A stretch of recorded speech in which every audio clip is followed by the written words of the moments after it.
తెలంగాణ విద్యార్థుల బలిదానాల మీద ఫోటోలు కట్టుకొని బంగారు తెలంగాణ పేరుతోని లక్షల కోట్ల రూపాయలు దోపిడీ చేసిన కేసీఆర్ కేటీఆర్ ఫ్యామిలీ కుటుంబం ఖండ కావరంతోని తెలంగాణ బడుగు బలహీన వర్గాల ఆడవాళ్ళను కించపరిచే విధంగా నిన్న కేటీఆర్ గారు కామెంట్ చేయడం జరిగింది. ఈ సీతక్క గారు ఏం మాట్లాడిందో ఉచిత ప్రయాణ సౌకర్యం బస్సు సౌకర్యం కల్పించడం మూలంగా కింది స్థాయి మహిళలు మొత్తం కూడా చేతి వృత్తులు పని చేసుకున్న వాళ్ళు కూడా అదేవిధంగా చిన్న చిన్న వ్యాపారాలు చేసుకునే వాళ్ళు కూడా వాళ్ళు వెసులుబాటుగా ఉండి బస్సుల్లో ఉచిత ప్రయాణం చేస్తూ నెలకు ఒక 4,000 5,000 రూపాయలు కూడా బస్సు టికెట్ల మిగులుతున్నాయి. అదేవిధంగా వాళ్ళ ఆర్థిక సాధికార సాధించాలంటే చిన్న చిన్న వ్యాపారాలు చేసుకునే ఆడవాళ్ళు కూడా ముందుకు వచ్చే అవకాశం ఉంది. మేము తీసుకున్న ఈ స్కీము చాలా విజయవంతంగా అవుతుందని చెప్తే కేసీఆర్ కండకావరంతో ఏం మాట్లాడంటే అల్లం వెల్లిపాయలు కూడా బస్సులలో తీసుకోవచ్చు, మరిన్ని బస్సులు పెంచండి, మరిన్ని బస్సులు పెంచితే ఆడవాళ్ళు అల్లం వెల్లిపాయలు తీసుకుంటారు, అదేవిధంగా డ్యాన్సులు చేస్తారు, క్లబ్ డ్యాన్స్ చేస్తారని చెప్పి నీచంగా మాట్లాడడం జరిగింది. నీకు అక్కలు చెల్లెలు అమ్మలు ఉన్నారు కదా, మీ కుటుంబంలో కూడా మీ కుటుంబ సభ్యులు కూడా అదే పిలిపిస్తావా కేసీఆర్ అని చెప్పి ఈ సందర్భంగా ప్రశ్నిస్తున్నాం. ఇవాళ 100% ఉన్న బడుగు బలహీన వర్గాల మహిళల పట్ల మీరు మాట్లాడే అసభ్య పదజాలం వెనుక్కు తీసుకోవాల్సిన అవసరం ఉందని చెప్తున్నాం.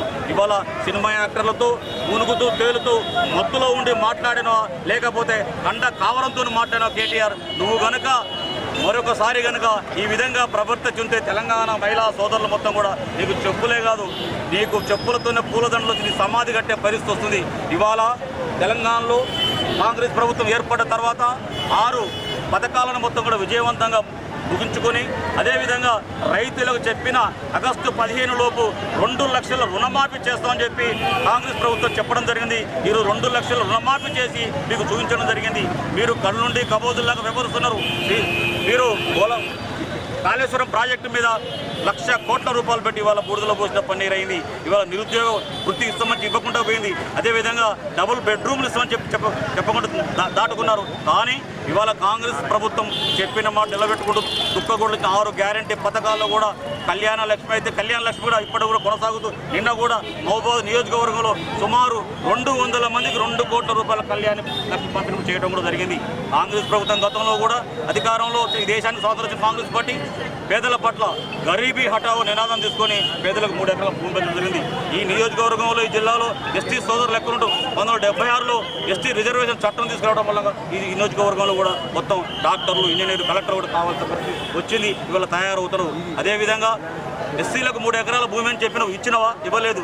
దళితులను ముఖ్యమంత్రి చేసినవా? చేయలేదు. ఇన్ని మోసాలు చేసి తెలంగాణ ప్రజలు అజోగతి పాలించిన కేటీఆర్ కేసీఆర్ మీ సమాధి అయిపోయింది. ఎందుకంటే మీరు అబద్ధత భావంలో ఉండి ఇక మా ఆటలు చెల్లట్లేవు, రేపు మా ఆర్థిక నేరాల మీద మేము చేసిన తప్పుల మీద శ్వేతపత్రం విడుదల చేస్తుంది కాంగ్రెస్ ప్రభుత్వం. ఆ శ్వేతపత్రాలు ఎక్కడ ఇరుక్కుంటామో ఎక్కడ జైలు పాలవుతామని చెప్పడం జరిగింది. ఇవాటి వరకు కూడా 4 నెలల పైన కూడా నీ చెల్లకు బెయిల్ రాదంటేనే లిక్కర్ల కేసులు ఏ విధంగా ఇరుక్కుందో అర్థం చేసుకోవాల్సిన అవసరం ఉంది. కాబట్టి మరొక్కసారి కనుక మీరు కనుక మహిళల పట్ల నా తెలంగాణ సోదరిమణుల పట్ల కనుక మీరు కనుక అవాకులు చవాకులు పెడితే అదే నీకు నీ బంజారా హిల్స్లో ఉన్న నీ ఇంట్లోనే సమాధి చేస్తారని చెప్పి ఈ సందర్భంగా తెలియజేస్తున్నాం. ఖబర్దార్ కేసీఆర్, నువ్వు మాట్లాడిన మాటలు వెనక్కు తీసుకొని నేలకు ముక్కు రాసి 2 చెంపలు వేసుకోవాల్సిన అవసరం ఉందని చెప్పి Congress party urban Congress party ఆధ్వర్యంలో ఈరోజు జరిగిన నీ శవయాత్ర బ్రహ్మాండంగా విజయవంతంగా కావడం జరిగింది. మా మహిళా సోదరి మనలు కూడా సుమారు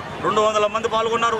మహబూబాబాద్లో కనీ విని ఎరైన రీతిలో ఈరోజు ఈ programme Congress party urban Congress party MLA గారి సూచన మేరకు, జిల్లా అధ్యక్షుడి సూచన మేరకు, అదేవిధంగా ఎంపీ బలరాం నగర్ సూచన మేరకు ఈ కార్యక్రమాన్ని తీసుకోవడం, ఈ కార్యక్రమంలో కాంగ్రెస్ శ్రేణులు కూడా నాయకులు, వార్డు కౌన్సిలర్లు, మిగతా కార్యకర్తలు మొత్తం కూడా విజయవంతం కావడం కోసం మహిళా మనులు కూడా పాల్గొనడం జరిగిందని తెలియజేస్తారు. ఒక మహిళతో మాట్లాడు.